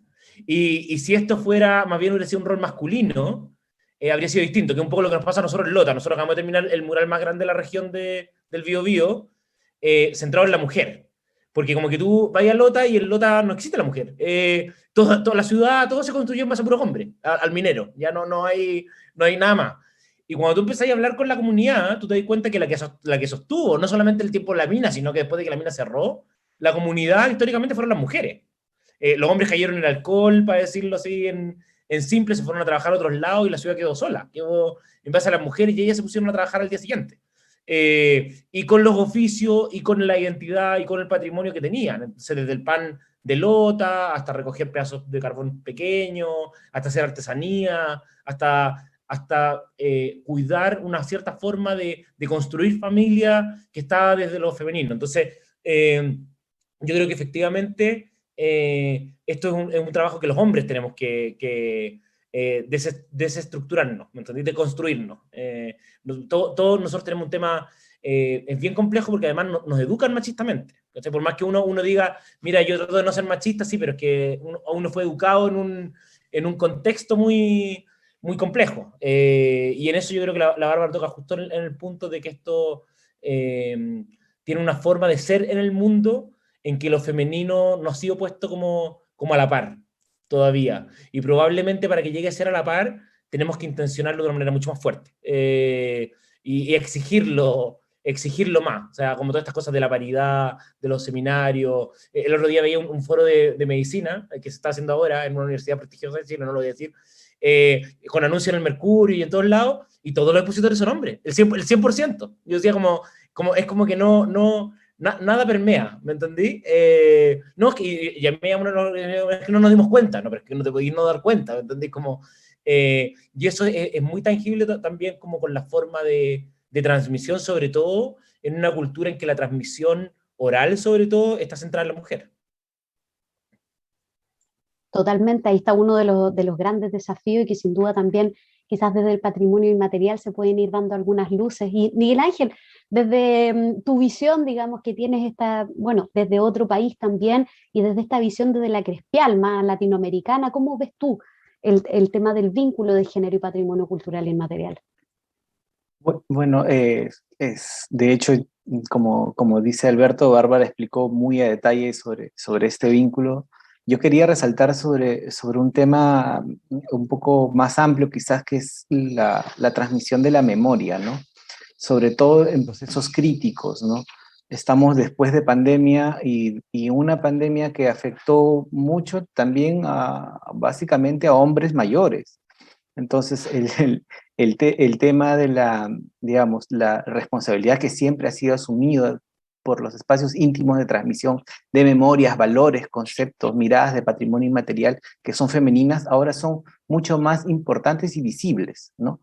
Y eso de ahí, no solo, digamos, este es un ejemplo crítico que nos atiende a nosotros en este momento, pero ha pasado antes, ¿no? Yo recuerdo mucho los procesos de movilización interna en el Perú, por ejemplo, a raíz del conflicto armado, de hecho la desaparición de muchos hombres a raíz de esto, y cómo en muchas comunidades, en muchos pueblos, el rol de la transmisión de la historia básicamente recayó en las mujeres que se quedaron ahí, ya en temas mucho más, como digo, más críticos, ¿no? Y cómo estos espacios de memoria y de representación se asumieron desde lo femenino, y cómo eso ha motivado la continuidad de expresiones culturales, de memorias, de historias, incluso de percepciones y valores actualmente, ¿no? ¿Cómo es que se reconstruyó? Es básicamente a través de una memoria femenina en muchos casos. Entonces, por ahí me gustaría puntualizar eso, ¿no? Y otro de los puntos que me parece importante de resaltar, sobre todo porque se está dando en muchos lugares de Latinoamérica, también es un viraje hacia la homogenización y hacia la marginación de los aspectos de la cultura popular. Y se me viene muy rápidamente el ejemplo de las cocineras tradicionales, ¿no? Y las cocineras tradicionales también como personas que están, digamos, intentando transmitir, intentando preservar ciertos saberes a pesar de una serie de contextos políticos o sociales que las están afectando, y económicas, ¿no? En el tema de la emergencia también, como bien lo señaló Bárbara y Alberto, digamos, hay un sostenimiento de las ciudades, hay un sostenimiento de lo rural un poco, o sea, los alimentos no dejaron de producirse también, pero hubo un quiebre dentro de las cadenas de valor, las cadenas de distribución y de abastecimiento, ¿no? Pero también en el caso digamos, de los sectores urbanos, como a partir digamos, de la creatividad y digamos, de tratar de salvar y tratar de alimentar a la población, pues el rol de las mujeres, que son las que forman parte de espacios de cocina tradicional, se realzó y se reconoció en muchos casos, ¿no? Esos son dos puntos que a mí me parecen importantes, ¿no? La memoria, sobre todo en tiempos críticos, y las cocinas tradicionales como esfuerzos, sobre todo en ciudades que han sido afectadas en los últimos tiempos, ¿no? Y sin duda, y además, no solo ahí para meter un poco la cuchara, llegar en las metáforas de la cocina, digamos, es la transmisión de esos conocimientos, de esos saberes, pero también de esos afectos que están puestos ahí en esa historia y en esas identidades, que yo creo que tampoco hay que olvidar esa otra dimensión. No todo es tan práctico, sino que también está esto otro, digamos, que está puesto en la transmisión de los saberes culinarios, por ejemplo, femeninos. Bueno, la verdad es que esta conversación se nos ha ido muy rápido. Nos han llegado hartas preguntas en el chat, así que voy a recoger algunas para cada uno de ustedes. Lamentablemente yo creo que, bueno, o tal vez felizmente, estos temas dan para mucho, y este es simplemente una muestra, un inicio para comenzar estos diálogos. Y retomo una pregunta que hizo Álvaro para Alberto. Y Álvaro pregunta, ¿cuál es la propuesta que desde la experiencia y el terreno en las comunidades que tú tienes podría solucionar, dice, este divorcio que ocurre, dice, muchas veces entre la política cultural y patrimonial y el sentir de las propias comunidades? Qué bonita la pregunta de Álvaro. No sé si tengo una respuesta tan acabada. A ver, yo me di cuenta con hartos años con hartos años de psicoterapia que yo no entendía por qué me gustaba el tema del patrimonio, siendo psiquiatra. Y empecé a cachar que ocupábamos los mismos términos: estructura, identidad, puesta en valor, daño. Y en algún momento me di cuenta que el patrimonio era como lo más visible para mí de los procesos como dinámicos que uno podía hacer, como de manera corta. La respuesta va a sonar como bien naif, pero yo te diría que lo más importante tiene que ver con que el encuentro sea con cariño. Que parte del problema que nosotros tenemos es que el encuentro en temas patrimoniales o en temas generales de política pública es desde lo técnico y no desde el encuentro real con un otro, ¿ya? La Fundación, por ejemplo, tiene una metodología en que nosotros no entramos a ningún territorio por menos de 10 años. Ninguno, ¿ya? Y tiene que ver con la desesperanza que hemos visto en las comunidades de que están cansadas de la rotación de rostro, ¿ya? Entonces viene alguien, hace un levantamiento, hace un diagnóstico, después cambia y viene otra persona, y viene, no quiero hablar más, pero vienen estos proyectos sociales que duran profesional por 1 año o por 2 años, un territorio en especial, y después se desentiende, y viene, entonces... lo que nosotros hemos descubierto es que, primero que nada, hay un proceso de desconfianza instalado en todos los territorios, y que es una desconfianza legítima de la gente. Es una desconfianza legítima porque no tienen por qué confiar, porque efectivamente siempre los han perjudicado. Eso es real, no es metafórico, ¿ya? Entonces probablemente, no sé, pues las artesanas en Crin, por ejemplo, de Colbún, tú te juntáis con ellas y te cuentan que ellas cada vez que entregan sus piezas las tienen que entregar en concesión y cada cierto tiempo les devuelven las piezas que se echaron a perder en el traslado. ¿Cachai? Y que nadie les paga eso. Entonces tú decís, aquí el centro no es que ella surja, ¿me entendí? El centro es la intermediación de alguien que quiere vender un producto generado por esta mujer, ¿ya? Cosificando un hacer que es un ser, un sentido, ¿cachai? Entonces lo primero es conseguir confianza y es, en nuestro caso, identificar un interlocutor válido de la misma comunidad que pueda tomar la batuta respecto a lo que se está haciendo. Entonces, en general, en el caso nuestro, del año 1 al 3, construimos confianza, y del año 4 en adelante, reconocemos el rostro de la comunidad.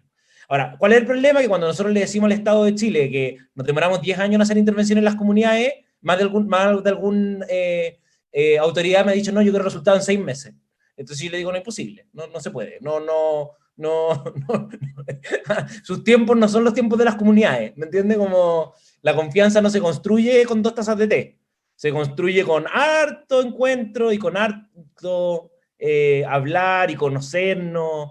Y, no sé, la semana pasada, por ejemplo, estuve en una población en Lota que logramos pavimentar después de 60 años. Llevamos 3 años trabajando con la dirigente, y la dirigente me dijo, ahora sí que confío en usted. Después de 3 años, yo pensé que esto ya estaba como lo habíamos logrado antes, ¿cachai? Y me dijo, no, ahora usted ya tiene mi confianza. Tiene mi confianza porque de verdad pasó las pruebas que nosotros le teníamos que poner. Entonces yo creo que ahí hay algo súper bonito, como de darse cuenta de que el problema que tenemos en Chile, el patrimonio, la identidad, lo intangible, tiene una respuesta, ¿ya? No es casual, y no lo estoy justificando, no es casual que los incendios sean en edificios patrimoniales, ¿ya? Sería muy absurdo pensar que esto es solo casualidad que se queman edificios patrimoniales y otras cosas. Tienen que ver con un simbolismo respecto a lo lejano o a lo poco parte de mía que siento esta cosa. O al contrario, como siento que es algo tan propio de todos, quiero en el fondo enterrar ahí el dolor. Y de nuevo, no lo estoy justificando, estoy diciendo solamente que tratemos de tener una mirada un poco más comprensiva de lo que pasa. Eso, no sé si le respondí a todo el Álvaro, pero si no, Álvaro, escríbeme por Instagram y podemos seguir conversando de tu pregunta. Sin duda, además era una pregunta compleja, así que, bueno. Bárbara, quiero compartir un comentario que nos llegó y una pregunta específicamente para ti. Carmen comentó que en el caso de Chile las mujeres en la textilería alcanzan el 94%, en el caso de la cerámica el 75%, con estadísticas elaboradas con información al año 2020. Hoy, la expresión de las técnicas artesanales están tensionadas no solo por la pérdida de las materias primas, sino también por las políticas culturales del Estado que las empujan a los conceptos de economía creativa, que no dialogan con esa multiplicidad de roles que las mujeres sostienen en nuestro país, como también en el resto de América Latina. Tratar a las artesanas como emprendedoras es una falta de tacto patrimonial que es en sí una afrenta. Eso nos comenta Carmen, y lo uno con la pregunta que nos llegó de René. que nos dice específicamente para ti, Bárbara. ¿Cuál es tu opinión respecto de la vinculación de los oficios patrimoniales con el diseño contemporáneo, especialmente con la textilería y metalurgia? ¿Contribuye a reducir brechas sociales o por el contrario fomenta la desigualdad? Preguntas complejas, Bárbara. A ver, sí, efectivamente, yo insisto en que las miradas desde la política pública siempre son contextuales, históricas y responden a un momento X. Y ahora sí que les voy a mostrar el cuadro porque ahora sí que sirve. Ahora, viste, por eso escogí la pregunta, para que puedas mostrarnos. Quiero mostrarles cómo se ha ido complejizando entender, no sé si lo ven, ¿se ve? Díganme que se ve. Sí, se ve. Ya. Cómo se ha ido complejizando el tema de entender la artesanía desde lo que dice UNESCO, ¿no? El año 97, que son productos hechos a mano, por artesanos, digamos, o sea, como que la artesanía era más importante que el artesano, entendámoslo así. Y que lo primero que se hizo en 2003, por lo menos en Chile, y esto se replica harto en Latinoamérica, lo he probado harto, y este es un cuadrito de análisis autoelaborado, que fue una forma de entender cómo ha funcionado la política desde los acuerdos con UNESCO, como disciplina cultural, y se enfocó primero en reconocimiento y puesta en valor, en salvaguardia, en caracterizar el sector, en entender la identidad, etc. Y hay un momento, luego del 2008, con las políticas de economía creativa, principalmente con el concepto que se instala en Corfo, que introduce el concepto que pasa desde creación a fomento de las artes, es decir, incorpora la palabra fomento, a entenderse como disciplina creativa.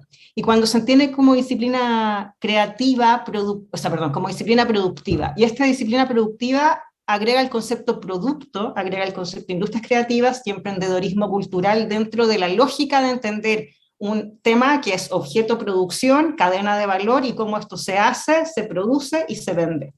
¿Ya? Entonces hubo un momento entre el año 2008 y 2011 que esto es lo que un poco se entiende que va a ser el mecanismo para hacer que la artesanía sobreviva. Principalmente ante la amenaza de la industrialización que había habido durante los años 70, full, y que había hecho desaparecer estas prácticas como prácticas que permitían vivir dentro de todo dignamente. Todos en las casas teníamos artesanía en los años 80, ¿no? Y la invasión de productos chinos y la excesividad del consumo de productos de plástico, de bolsa y el reemplazo de las cosas hechas a mano, le quitó la categoría del buen hacer a lo artesanal. Eso pasó, el tema de la economía creativa no lo sancionaría tanto dentro del momento en que fue, porque es reivindicarle un poco el concepto de que se puede vivir de eso, que no es una manualidad de día domingo, que no es un accesorio que hace la señora para entretenerse y que venden en una feria, sino que le recuperó el concepto de usted vive de esto, usted puede... ha alimentado a su familia de esto, y usted puede entender entonces como que todo lo que usted hace tiene un valor económico, un valor social y un valor cultural. El tema es cuando se pierde el valor cultural y el valor social dentro del objeto y se vacía, y se entiende solamente como si fuera una mercancía transable en el mercado. Y ante eso se empezaron a enseñar mecanismos de excelencia, mostrar que había calidad en los objetos artesanales, por eso hay tantos reconocimientos y premios a nivel internacional en estas fechas, ¿no? El sello excelencia, un poco para recuperar dentro del consumidor de artesanía o de objetos hechos a mano, que entendía que la artesanía era de menor categoría que algo industrial. Y eso se empieza a invertir, y se empieza a invertir en algunos programas a nivel internacional con el concepto de innovación y el concepto de A+D, que es justo los que nos preguntaron ahora, que es innovación, artesanía y diseño, y que empieza a ver cómo los diseñadores van a ayudar a los artesanos a no morir de hambre, digamos. Entonces las escuelas de diseño hacían proyectos, ayudaban a entender a acabar el producto y a transformarlo para ser más comercial. Y ahí yo creo que es cuando se va rompiendo un poco este valor que podía tener empoderar en términos económicos, el rol que tenía la artesanía como un objeto principal para la economía local en zonas turísticas, o la economía local también de pequeña escala y de pequeña escala de producción, ¿no? Que no tenía que competir con la industria, porque eso era un error. En algún minuto se le dijo a la gente que tenía que hacer 1000 chalecos y competir con la industria. Lo escuché en Lima, de hecho casi me morí de alguien de hecho. Y bueno, y pasamos a disciplina creativa, y ahí es bien interesante porque pone en paradigma efectivamente el concepto de emprendedorismo, que es que las personas y los artesanos y las artesanas tienen el derecho a decidir dónde entiendan su objeto y su obra. Es decir, si simboliza, si no es solamente utilitario, sino que es estético y artístico, si tiene un contenido, si hace alegoría a algo, y si lo quiero poner en una galería de arte, o si quiero... Y eso es bien interesante porque le devuelve el concepto de creación y deja de problematizar este tema solo en tradición e innovación asociado a la técnica. Entonces, así se ha ido complejizando el tema de la historia de la política pública en la artesanía, y ha ido haciéndose cargo un poco de estos temas que plantean en la pregunta, y han ido incorporándose además temas de materias primas, consumo responsable, nuevos consumos, digitalización, conceptos de nuevo lujo, que además le devolvieron el concepto de valor de calidad al objeto artesanal. Eso era lo que quería, para que vean lo complejo que ha sido el proceso de entender una práctica artesanal. Muchas gracias, Bárbara, y también por Eterno esa síntesis. cantador, Por esa síntesis. pero vaya que es porque no hay que condenar el emprendedorismo, pero no hay que entenderlo solamente como una herramienta, son instrumentos que han servido y permitido para tener lenguajes para dialogar con los gobiernos, ¿no? Eso ha sido más que otra cosa. Gracias, Bárbara. Y finalmente, una pregunta que llegó para Miguel Ángel, que dice, considerando que los saberes y los oficios de patrimonio cultural inmaterial no poseen una formalización en el ámbito muchas veces de la educación o del trabajo, ¿qué estrategias se pueden desarrollar desde el Estado y desde el sector privado para favorecer el reconocimiento de estos saberes y cómo mejorar las condiciones, por ejemplo, de trabajo y movilidad nacional y o regional? Sobre todo quizás enfocado en estos vínculos de que muchas veces se piensa, y yo creo que ha salido harto en este diálogo también, en el rol del Estado, que tiene para la salvaguarda, la formalización de las prácticas asociadas a patrimonio cultural inmaterial, pero sabemos que la salvaguarda solo es posible cuando es de todos, es decir, que estamos todos llamados, digamos, a la salvaguarda del patrimonio cultural inmaterial. Entonces, en ese sentido, el vínculo entre Estado y por ejemplo, sector privado o sociedad civil, ¿cómo se puede hacer, digamos, para que ese enjuague, digamos, esa mezcla, ese trabajo conjunto para finalmente la salvaguarda del patrimonio cultural inmaterial? Muchas gracias, Alejandra. Voy a tratar de hablar despacio porque creo que la conexión está un poco tambaleante. Bueno, es una pregunta compleja desde la gestión pública. De hecho, desde mi experiencia en la función pública y también desde, digamos, la mirada que yo he tenido de los diferentes gestores públicos, lo que hemos visto es que hay una gran voluntad a partir de la convención de establecer los procesos de diálogo participativo con comunidades, portadores y de articulación entre sectores tanto gubernamentales como no gubernamentales. Esa voluntad obviamente es diferente en cada país. En el caso específico digamos, de aquellos oficios tradicionales y aquellas prácticas, digamos, que están más vinculadas a la movilidad laboral, creo que existen muchos mecanismos que pueden tomarse en cuenta, ¿no? Existen interesantes propuestas desde, digamos, los procesos de formación y de certificación de saberes, que me parece importante que en muchos países eso ya está en marcha, y pasa por procesos también de gestión comunitaria y de participación comunitaria, ¿no? Esos procesos necesitan también de una política de diálogo y una política de acercamiento entre las comunidades, los sectores gubernamentales y también, digamos, los sectores empresariales que puedan hacer uso de algunos de estos, digamos, de este capital humano para el sector laboral. Esas políticas aún están en desarrollo en el caso de patrimonio cultural inmaterial. Tal vez estén más avanzadas las políticas en cuanto a otras áreas de la cultura, ¿no? Como las industrias culturales, como las artes visuales, las audiovisuales, etc. En patrimonio inmaterial estamos hablando de cosas y de expresiones multidimensionales también que como lo explicó muy bien Bárbara y como lo enfatizó Alberto, tienen que ver con dimensiones íntimas, no solo productivas. Y esa intimidad, manejarlo dentro de la esfera política, pública, la gestión pública, es muy delicado. Yo sí quisiera tener en consideración también que la misma gestión pública te fuerza a, digamos, a satisfacer ciertas demandas ciudadanas, ¿no? En el caso del patrimonio es también eso. Incluso consideramos el patrimonio monumental, ya hay voces para adecuar, digamos, la mirada de gestión patrimonial a las expectativas de las comunidades que están alrededor, porque básicamente sin valor el patrimonio deja de tener sentido. Y ese valor no puede estar asumido solo solo desde la academia, ni solo desde la gestión. Y tampoco, digamos, una protección, una salvaguardia puede ser asumida desde esas dos esferas exclusivamente. En el caso de los oficios, sí hay esfuerzos por, digamos, en primer lugar, identificar las necesidades que tienen dentro de los espacios laborales, la necesidad de certificaciones para el caso de los conocimientos tradicionales que puedan ser útiles, siempre poniendo en perspectiva de que ninguna solución es una solución completa, ¿no?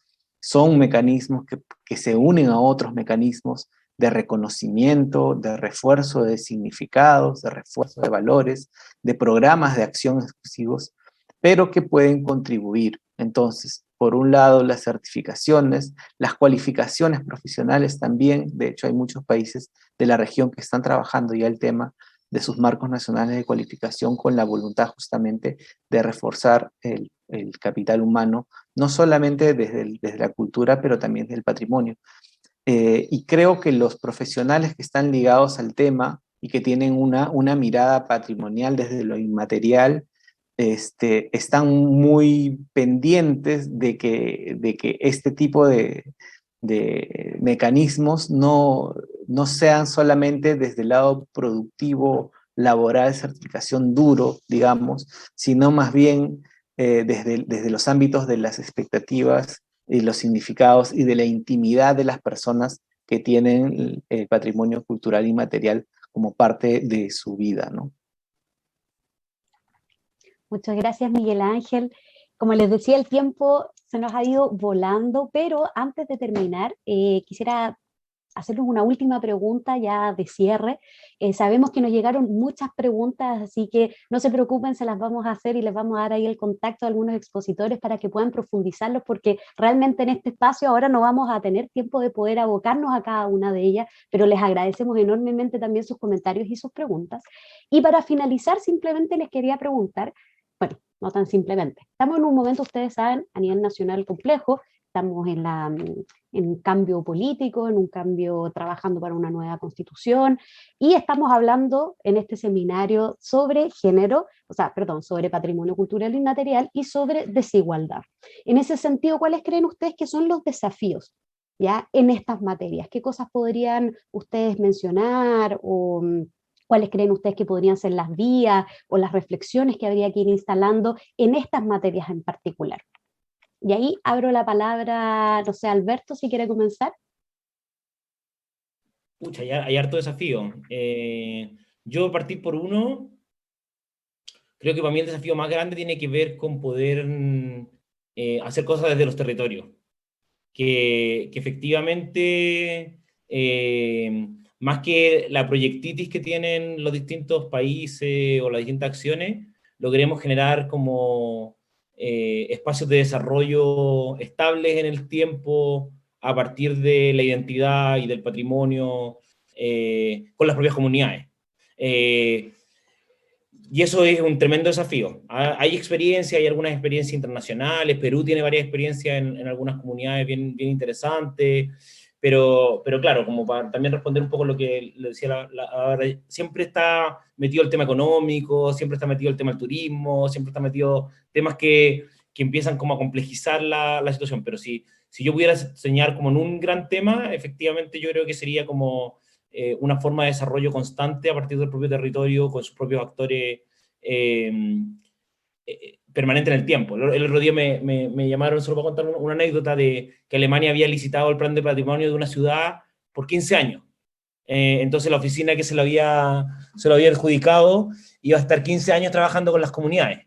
Y ellos no lograban entenderlo de otra forma. O sea, como acá nosotros es como por 6 meses, 8 meses, un año, uno pide la prórroga. Entonces, claro, te dicen, ¿cómo vaya a tener una relación estable con una comunidad compleja para poder ayudarla o para poder caminar juntos si el tiempo es tan corto?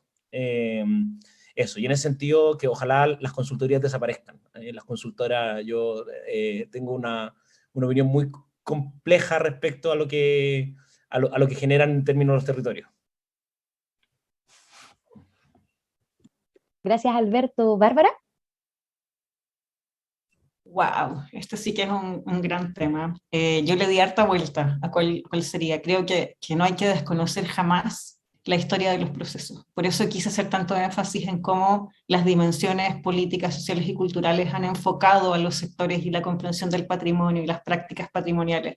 Porque partir pensando en que uno tiene una respuesta absoluta, desconociendo todas las otras y todas las miradas, también es violento. Entonces, yo por eso mi única forma de trabajar con el sector artesanal, yo sin saber nada del sector, yo siempre he dicho que yo llegué así como, hola, me mandaron a trabajar acá, fue desde la honestidad absoluta, desde aprender, desde generar confianza, de entender que quienes estamos acá somos privilegiados y tenemos voz para personas que están detrás y rostros que están detrás de nosotros muchas veces.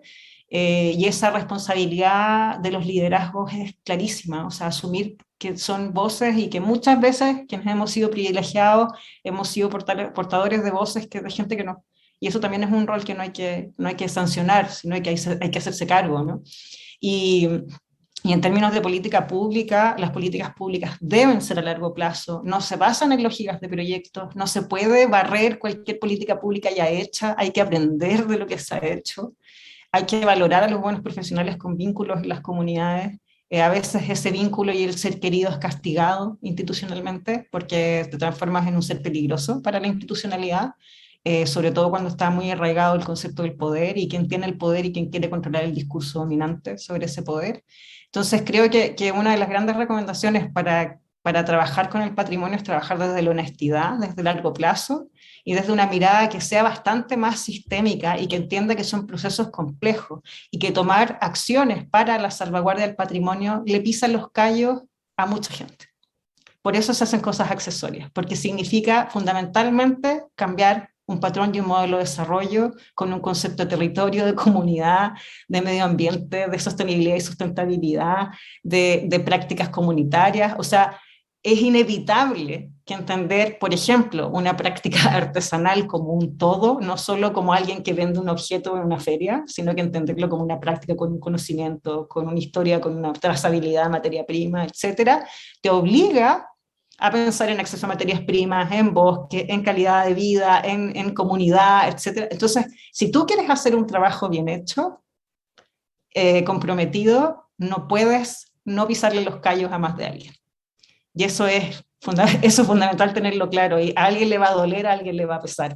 Y finalmente entender que la artesanía, y a todos los artesanos que les agradezco el espacio que siempre me han dado y la confianza, es una práctica de resistencia, es una práctica que ha decidido mantener el tiempo del hacer cuando todo te dice que no eres dueño del hacer, y han salido adelante porque es un modo de vida y porque las prácticas son formas de vivir, más que solamente formas de sostenerse o de alimentarse. Y eso es fundamental. Todo hace que tú te emplees o que vayas y dejes tu patrimonio o que dejes tu práctica, pero algo hace que tú vuelvas porque es algo que está dentro de ti y eso es una forma de vida. Si no se entiende así, no se puede trabajar con los patrimonios varios. Eso, muchas gracias. Gracias, Bárbara. Miguel Ángel. Gracias, Alejandra. Una pregunta difícil desde fuera, pero que también hasta cierto punto nos vemos reflejados muchos de los países de la región en esa interrogante, ¿no? El qué hacer, que es complejo. Yo creo que uno de los caminos importantísimos y que hemos podido ver, digamos, una necesidad de ello es la articulación entre varios sectores. A mí me parece aún, por ejemplo, ¿no? Que yo no haya recibido formación sobre las diferentes líneas artesanales siendo yo antropólogo, por ejemplo, ¿no?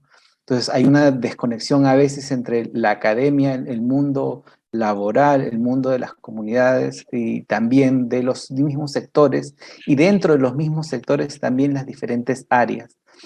Ahí yo creo que hay una necesidad incluso de reformular nuestras miradas de posicionamiento y de poder, ¿no? Y de representación también.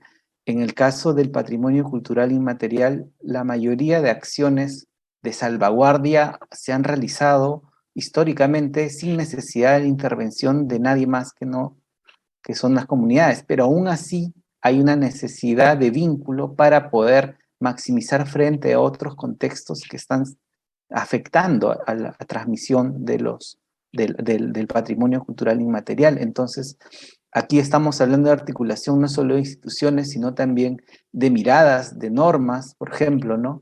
En el caso de Crespial, que involucra a 16 países de la región, por ejemplo, se han realizado proyectos multinacionales, ¿no? Con miradas sobre las poblaciones afroperuanas, afrodescendientes, en el caso de peruanas afroperuanas.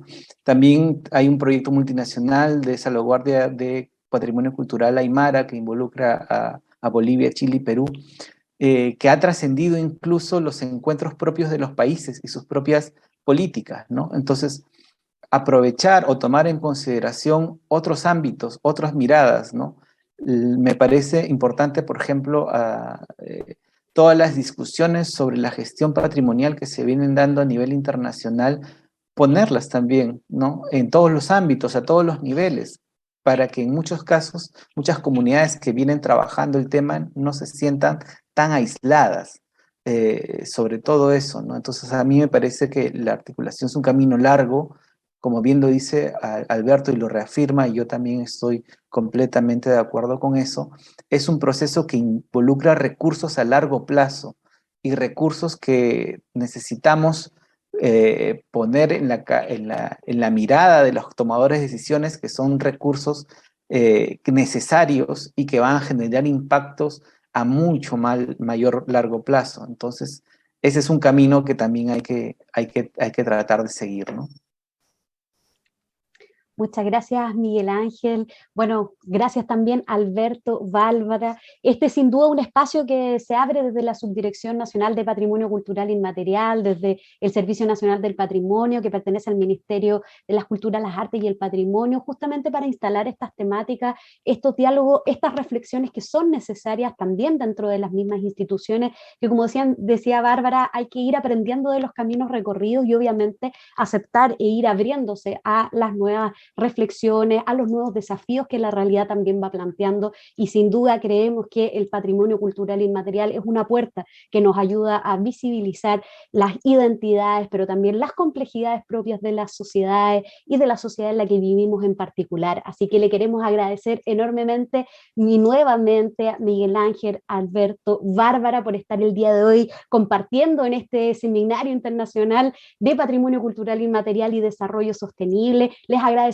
también a todos y todas quienes nos acompañaron en esta transmisión, que nos pusieron comentarios, mandaron sus preguntas y por supuesto dejarlos a todos y todas cordialmente invitados al diálogo que sigue el día de mañana, que va a ser sobre patrimonio cultural inmaterial y medio ambiente, que va a estar moderado por la colega Verónica Arévalo, que también pertenece al núcleo de género. Así que los dejamos a todos cordialmente invitados al día de mañana a las 18 horas por este mismo canal, para que podamos seguir reflexionando en conjunto por estas temáticas que son importantes y que, tal como hemos visto el día de hoy, todavía nos falta un largo trecho que conversar, que recorrer y que acordar. Así que muchas gracias y nos vemos en un próximo diálogo. Que estén muy bien.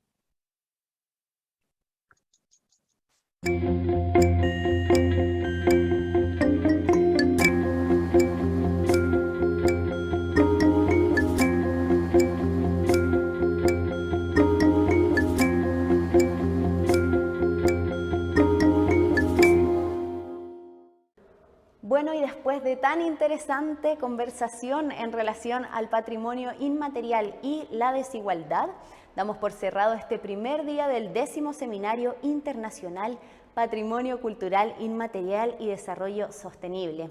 Agradecemos la participación de todas y todos y los invitamos mañana a volver a encontrarnos a las 11 horas, cuando demos inicio al segundo día de programa con la charla central referida al patrimonio cultural inmaterial y medio ambiente.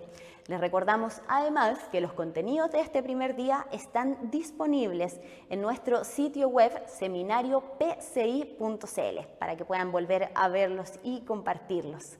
Hasta mañana.